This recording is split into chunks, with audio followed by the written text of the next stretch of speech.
low pressure area ang nagbabadya magpaulan sa ating bansa ngayong darating na weekend.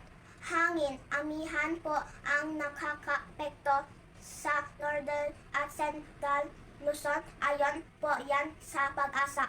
Posible pa rin po ang mga local thunderstorm o kaya'y ulan na dulot ng easterly sa ilan pang panig ng bansa. Mga kapuso, sa Baguio City, asahan na po ang mahinang ulan ngayong araw. Higit na mataas po ang posibilidad niya sa Sabado at Linggo. Posible naman ang thunderstorm sa Metro Cebu ngayong Biyernes. Pero mababa po ang tsansa niya bukas at sa darating na linggo. Asahan din po ang mga thunderstorm sa Metro Davao. Maglalaro naman po sa 24 hanggang 33 degrees Celsius ang temperature doon.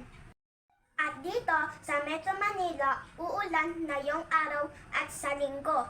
Ang posibleng minimum temperature natin ay 22 degrees Celsius naman po ang maximum temperature. Ayon po yan sa pag-asa.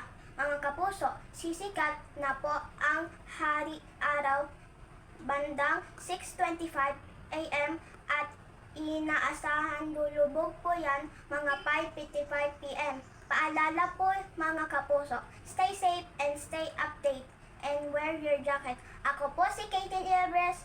Know the weather before you go.